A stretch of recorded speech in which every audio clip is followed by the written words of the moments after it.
So it's not often that you find a dude that really rides a motorcycle anymore. Most people just put around. But today we've got Matt with us who rides motorcycles. Like you're heading from South Carolina all the way to Baja, Mexico. So and you're on a Guzzi, which used to be like the Guzzi way. Yeah. So first, tell us a little bit about yourself, and then let's get into the bike. I'm from South Carolina. Grew up there.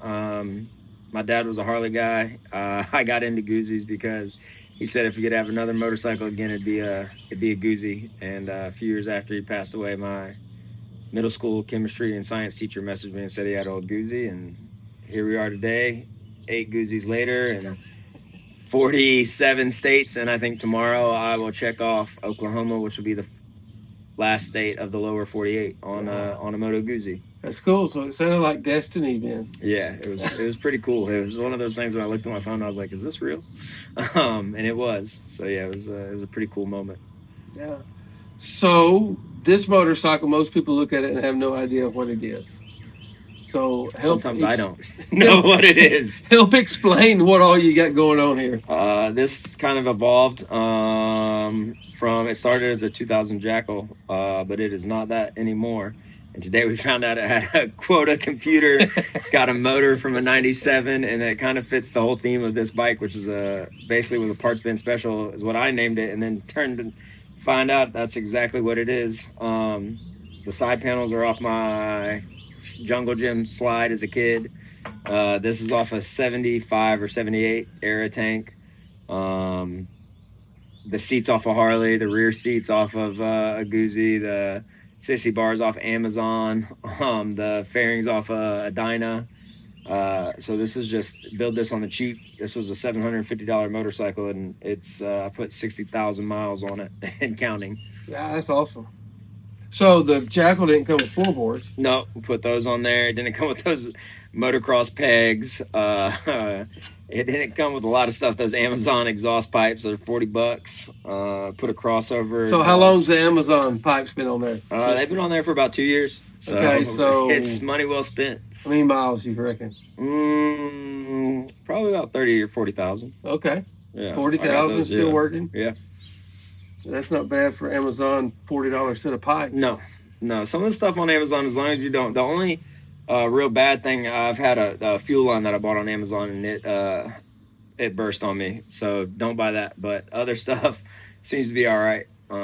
Little stuff, I wouldn't do anything too mechanical off of Amazon, but aesthetically you can throw some things on there, like the mirrors and whatnot, these little wind blockers, little stuff like that. Yeah. You can get on the cheap. So yesterday we had a guy talk to you about your valve cover guards, actual spark plug guards. Yeah. So where do you get those from? I ordered these off eBay. These were from the UK. And Jeff Parrish, his sidecar rig had these. And I asked him about him, and that's where you get him. He's a Guzzi guy in Indiana, so he kind of bounced that idea off me and sent me in the right direction. eBay. Awesome. Yeah. So you were in Arkansas, obviously. Yeah. But you're heading to Baja, so tell us about the trip.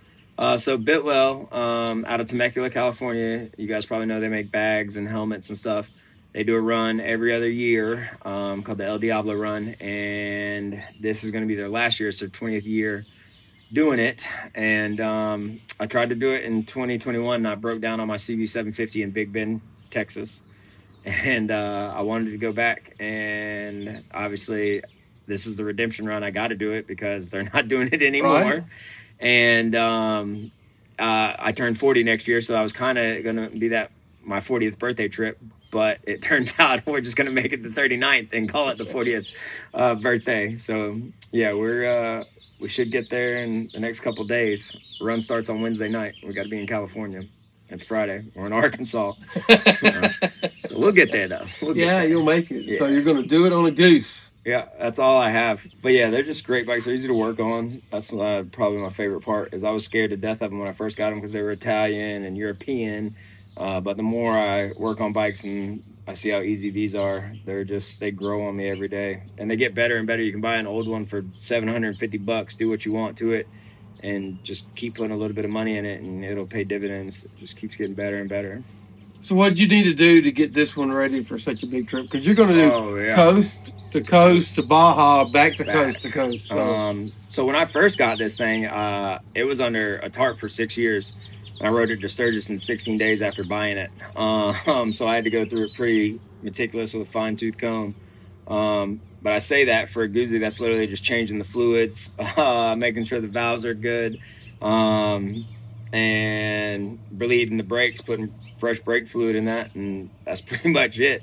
This trip, I redid the forks, wanted to make sure those were solid. I added some extra lights, auxiliary lights, to be seen and to see at night. I just did a basic tune-up, plugs, fluids, and the valves are rollarized, so I don't even have to do those too much anymore, probably every 15 to 20,000 miles, so they're good. And a new set of tires. You want to make sure you got good rubber when you're going that far. Yeah.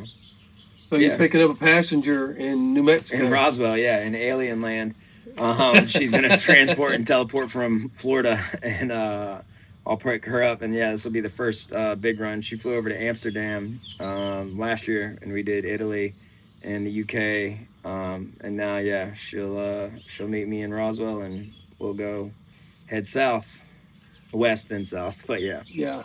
So what do you think your favorite part is on the bike? Because you got all kinds of that's tough parts. I really like the way that this has come together, because it did not start like this. It was kind of like a scrambler build to start with, and it just kind of evolved until I call it chopper inspired, with the tall bars and sissy bar and everything. I really love this tank. I mean, I got this eagle tattooed on me over in Rome last year. I love the black and gold and just the patina. I think it really set the tone for me to go that direction and kind of change the color scheme up and everything. And